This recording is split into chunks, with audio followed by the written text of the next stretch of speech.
No, é que igual. Polo era 3. Sí, pero non sei se te vai a Sí. Tú verás. A ver se che... No, pero non pasa nada, pero digo ninguén. Sí.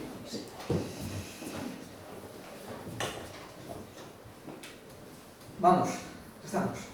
Bueno, pois moi bons días a todos e a todas e, bueno, unha vez máis, moitísimas gracias por estar aquí uns máis dando conta dos acordos que tomamos na Xunta de Goberno que levamos a cabo todos os luns e que nos permiten avanzar, como decimos sempre, na xestión diaria desta provincia e concretamente en moitos dos asuntos estratégicos claves e tamén outros de xestión corrente. Como sempre, despois do agradecemento, os datos de cada xunta, que neste caso son os seguintes. Un total de máis de 900.000 euros movilizados, 923.000, casi 924.000 euros, en 13 expedientes. Bueno, como ocurre habitualmente, xa que a función fundamental da Diputación é a colaboración cos concellos, a cooperación cos concellos, efectivamente, pois aí temos que 204.000 euros van justamente a 6 concellos, a colaboración con 6 concellos concretos que son o Lixo, Rioxa, Xonterrío, Vilamariña, Peroxa e Cortegada. Tamén destaca unha axuda, unha subvención de 40.000 euros para a FAOR, para que amplíen as súas instalacións. É unha asociación que eu quero metela no contexto da axuda social que damos dentro da Diputación e que nos ten permitido, efectivamente, como digo, chegar a aqueles lugares onde outras administracións probablemente máis grandes non dan chegado e tampouco dan chegado por seus medios pois estas propias institucións. Outro día inaugurábamos unha local por el Estea en donde estaba diferenciada a compra por a Diputación. Hoxe damos 40.000 euros para ampliar a instalación da FAOR e así prácticamente en todas as xuntas investimos, ademais de nos programas sociais que se levan a cabo desde aquí e tamén a axuda para gastos de funcionamento. Por suposto tamén damos axudas para obras ou para compras, no seu caso, como foi o outro día o tipo de este. Bueno, tamén quero resaltar outro acordo importante que tomamos nesta xunta de goberno e que fai realidade un programa que o emprendou, o programa de fomento do emprego feminino no ámbito fundamentalmente rural, en onde xa se completaron as 11.000 euros da cuantía prevista. Por lo tanto, 74 axudas se lle deron a 74 emprendedoras, o cal acredita, evidentemente, que se trata dun programa que ten unha receptividade importante e que, ademais, creo que cumpre perfectamente esas funcións de apoiar o emprego femenino e emprego fundamentalmente rural. Tamén outro eixe habitual, outro tema habitual do que falamos aquí son as axudas ás entidades deportivas, neste caso entidades deportivas sin ánimo de lucro, para a organización de eventos deportivos que tamén teñen os 80.000 euros máis ou menos. Bueno, logo, cuestións máis tradicionales, como os precios públicos en Pazolandia, que seguirán exactamente igual que o ano pasado, 5 euros por entrada e 4 euros para grupos, cando se promove por concellos ou asociacións da provincia. Pero, sin dúbida, quero pararme no que é, xunto con as outras cuestións, a gran novidade desta xunta de goberno, que non foi outra que aprobar as bases de axudas destinadas á adquisición, rehabilitación e mellora de titularidade municipal destinadas ao aluguer residencial e dotado o programa con medio millón de euros. É o Plan Provincial de Vivenda, un inicio dun plan que pretende ter continuidade, pretende ampliarse e pretende, evidentemente, complementar políticas que en materia de vivenda se fan por outras administracións que teñen as competencias, nomeadamente a Xunta de Galicia. Cando no mes de abril aprobábamos unha modificación moi importante desta Diputación, máis, creo que por votos en contra, que por máis de 41 millóns de euros, aí iba xa esta partida de 500.000 euros que vai dirixido a concellos da provincia de menos de 20.000 habitantes, que, como ustedes saben, son todos a Casa Capital. As actuacións subvencionables deste plan son, por unha parte, a realización de obras de rehabilitación e reparación de vivendas de titularidade municipal cuxo destino sexa o aluguer como vivenda habitual. É dicir, rehabilitamos vivendas para destinalas ao aluguer, tamén a adquisición ou reforma ou millora de vivendas, tamén para destinalas a ese aluguer que sexa vivenda habitual. A dotación, como decíamos, neste primeiro plan é medio millón de euros, 500.000 euros. O importe máximo por beneficiario, que son os concellos, porque son vivenda de titularidade municipal, son 40.000 euros.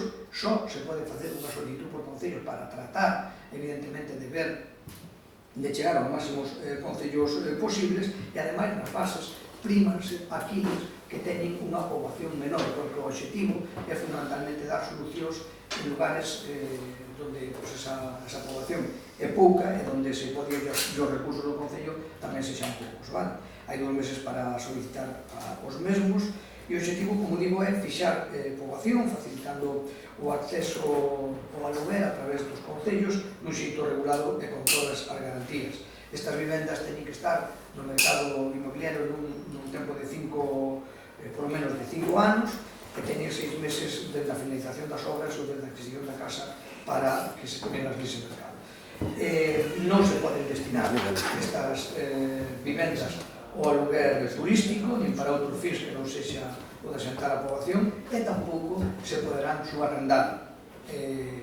Por lo tanto, entendemos que esta ferramenta é unha ferramenta útil, directa, para actuar neste gran reto que temos na provincia, como é a vivenda e que tamén é a loita contra o despoboamento, porque aquí, ven que hai outros lugares onde o problema é a sobrepoblación e a falta de vivenda. Aquí, neste caso, podes convertir nunha oportunidade onde se ofertamos vivenda podemos fixar poboación, podemos atraer poboación e, isto evidentemente é unha aportación, pero unha aportación que vai no sentido de que a nos importa a vivenda, vai no sentido de que nos queremos complementar ou chegar a mellores sitios, como pequenos sitios onde non van por as grandes administracións, non se van a poder facer programas de vivenda neses sitios, pero que para os concellos inicialmente pero se o programa funciona, que estamos seguros de que vai a facelo, pois seguiremos destinando e incrementando a cantidade prevista para tratar de dar a solución, sobre todo incluso centrándonos naqueles lugares onde outras administracións non poden facer unha promoción importante ou non hai unha demanda importante e, por tanto, para un concello perder 2, 3, 4 ou 5 familias nun concello pequeno é moi importante. A iso é onde vamos, a iso vamos tamén a que evidentemente as vivendas se poden rehabilitar, a que haxa aluguer. Pode decir en primeira experiencia que o aluguer no ámbito rural, por lo menos nos concellos, en todos, pero os concellos máis próximos á capital, é algo moi demandado.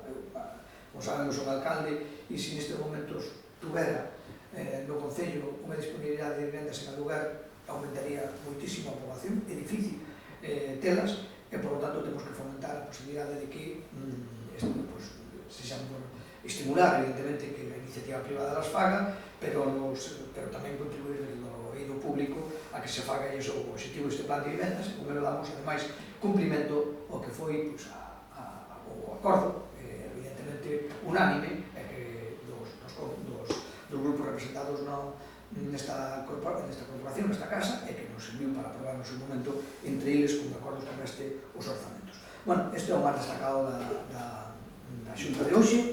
Estes importantes acordos, se digo, sobre todo no plan de vivenda, no emprendón, nas axudas aos concellos, nas axudas ás entidades sociais como a FAOR, nas axudas ao deporte, en definitiva, seguimos traballando nas cuestións ordinarias e ao mesmo tempo, sacamos adiante programas novidosos como este primeiro plan de vivenda, que ata agora a Diputación carecía do mesmo. Como sempre, doy as gracias e quedo a disposición para cuestións da Xunta de Goberno, cualquier outro tema que teñan a ben plantexar. Bo día, presidente. Continuando un pouco co tema do Plan Provincial de Vivenda, recentemente a Xunta de Galicia tamén falaba da posibilidade de rehabilitar e de entrar no mundo dos baixos comerciais para a súa adaptación ás vivendas. Este plan podería contemplar tamén neses ámbitos de intervención? Bueno, nos, como lle decía, intentamos con este plan de vivenda complementar aquilo que probablemente non nos faga xa directamente a Xunta, non? Nos isto vai máis destinado a rehabilitación de vivendas no rural, por tanto, non vai tanto orientado a esa cuestión que é máis urbana, pero, bueno, entendemos onde, eu creo que en España, en casi todos os lugares, evidentemente, temos un problema moi importante de vivenda, eso é objetivo, a compra está disparada, os alugueres están disparados e as persoas non poden, sobre todo a xente moza, non pode achegarse, non pode independizarse, fundamentalmente por a falta de vivenda. Iso é bueno, creo que estes momentos, eu creo non, estes momentos todos os estudios nos din que é probablemente o primeiro problema social que ten a falta de vivenda e temos que actuar todos, e por iso, pero o que ocorre é que eu creo que cada un debemos actuar onde podemos actuar. Evidentemente, o que digo sempre, é primeiro que ten as competencias, neste caso a Xunta de Galicia. Creo que a Xunta de Galicia está facendo un esforzo importante, concretamente nas vivendas, e na vivenda pública, pois aquí, já teño os datos, nos orzamentos deste ano destina 11,7 millóns para a construcción de vivendas de promoción pública en Ourense, non? Para o desenvolvemento do solo para a vivenda protegida e tamén no marco do plan Xulio Pérez, estamos falando de cantidades importantes. Nos, a cantidades é máis modesta, pero o objetivo é distinto, neste caso, rehabilitar vivendas no rural.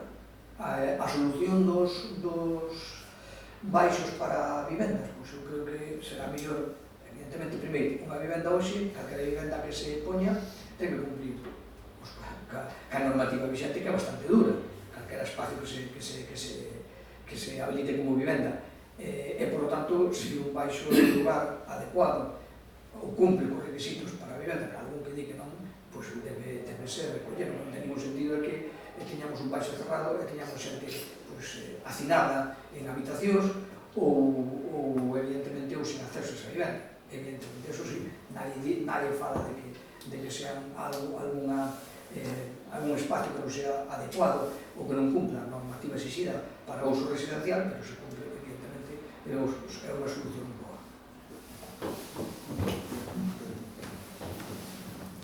Bo día, presidente. No tema que comentou de alugar e arrendar co máximo de concello de 40.000 euros, iso aí no contrato aparecería que non poden ni alugar ni arrendar para toda a vida, ou hai un plazo que ao pasar 10 ou 15 anos podían arrendar? Non, vamos a ver, cando se fala da subvención, falase de que por unha parte o máximo que se subvenciona son 40.000 euros para a rehabilitación da vivenda, o concello, porque isto é unha vivenda titularidade municipal, e o que se exige é que, cando menos, esa vivenda que sigue sendo de titularidade municipal este destinada ao aluguer social durante un mínimo de 5 anos. Durante un mínimo de 5 anos. Non se pode subarrendar, non se podía destinar ao uso turístico, ni a calquer outro uso. Pero son vivendas de titularidade municipal, non son vivendas privadas. E pasados esos 5 anos, podería darse outro uso ou replantearse? En principio podría darse outro uso ou a venta, pero bueno, eu entendo que, obviamente, un concello non está para facer un negocio como a vivenda. Obviamente, destinará a outro uso público, se for o caso, ou continuará destinando máis habitual. Nós temos que garantizar que, con esa cantidade, tampouco lle podes hipotecar unha vez, está dando como máximo 40.000 euros. Non lle podes decir que nunca poden destinar a outro uso, porque non lle interesa. Pero queremos que con 5 anos mínimo que ten que estar destinada a aluguer social é suficiente para cumplir ca Xunta. Despois se podrían destinar a outros usos, evidentemente, pero creo que, obviamente, a finalidade da mesma é aquí. Moi ben. Alguna pregunta máis? Desto, outras cousas, non? Nada. Moi ben. Si preguntamos polo alcalde, o mismo de sempre.